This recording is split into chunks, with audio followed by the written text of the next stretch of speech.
নমস্কার বন্ধুরা, আমার চ্যানেলে তোমাদের সকলকে স্বাগত জানাই। আজ আমি মুগ ডাল আর পটল দিয়ে একটা নিরামিষ রেসিপি তৈরি করে দেখাবো। আমি পটলগুলোকে এরকমভাবে ছাড়িয়ে নিয়েছি, ধুয়ে পরিষ্কার করে নিয়েছি, আর পটলের সামনের দিকটা আর পেছনের দিকটা লম্বা করে চিড়ে নিয়েছি। পটলগুলোর গায়ে আমি নুন, হলুদ আর লঙ্কার গুঁড়ো ভালো করে মাখিয়ে নিচ্ছি। বন্ধুরা, আমি নিয়মিত রেসিপি আপলোড করতে পারি না, তার জন্য তোমরা কিছু মনে করো না। আমার মেয়েদের যখন পরীক্ষা চলে বা অনলাইন ক্লাস চলে তখন ফোনগুলো ওদেরই বেশি কাজে লাগে, সেই জন্য করতে পারি না। আর এখন যেমন গরমের ছুটি চলছে, এখন ওদের অনলাইন ক্লাস চলছে, ফোনটা বেশি ওরাই ব্যবহার করে, তাই আমি নিয়মিত রেসিপিগুলো দিতে পারি না, তার জন্য তোমরা কিছু মনে করো না। মুগ ডাল দিয়ে পটল রান্না করার জন্য আমি 3টে টমেটো নিয়েছি। টমেটোগুলো ছোট ছোট টুকরো করে কেটে নিয়েছি।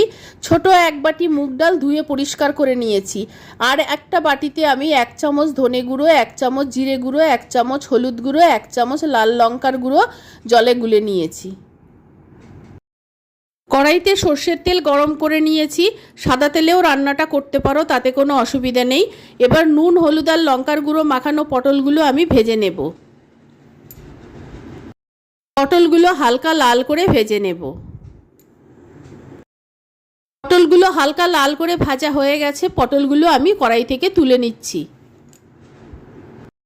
ফোড়নের জন্য নিয়েছি অল্প কসুরি মেথি, 1 চামচ সাদা জিরে, একটা শুকনো লঙ্কা, একটা তেজপাতা, হাফ চামচেরও কম হিং নিয়েছি।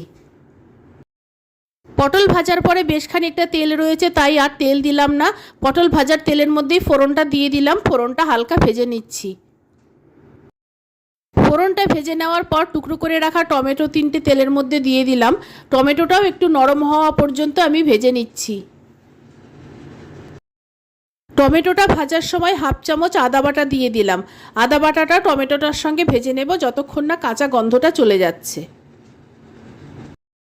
আদাটা ভাজা হয়ে গেছে। এবার বাটিতে গুলে রাখা হলুদ, লঙ্কার গুঁড়ো, ধনে জিরে পাউডারটা আমি দিয়ে দিলাম। বাটিতে ধুয়ে রাখা মুগ ডালটাও মশলার মধ্যে দিয়ে দিলাম। মুগ ডালটা ভাজা নয়, কাঁচাই মুগ ডাল আমি ধুয়ে পরিষ্কার করে নিয়েছি।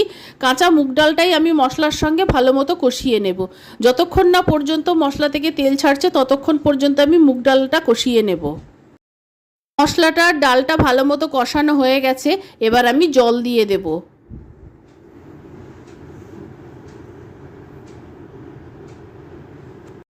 আরও একটু জল লাগবে, আমি আরও কিছুটা জল দিয়ে দিচ্ছি। জলটা আমি এমন পরিমাণে দেব ডালটা সিদ্ধ হবে অথচ গলে যাবে না, ডালটা গোটা থাকবে। আর মুগ ডাল আর পটলটা একটু গা মাখা ভাব থাকবে। আন্দাজ মতো নুন দিয়ে দিলাম। নুন দিয়ে আমি কিছুক্ষণ ঝোলটাকে ফুটতে দেব। ডালটা যখন অর্ধেক সিদ্ধ হয়ে আসবে তখন পটলটা দেব। ঝোলটা আমি কিছুক্ষণ ফুটিয়ে নিয়েছি, ডালগুলোও অর্ধেক সিদ্ধ হয়ে এসেছে।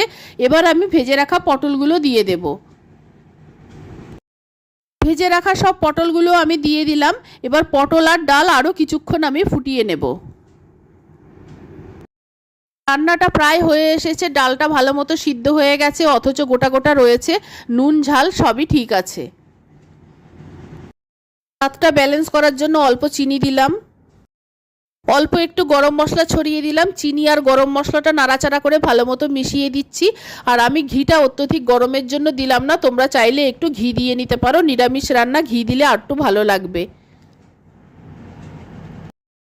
রান্নাটা হয়ে গেছে, নামিয়ে নিচ্ছি।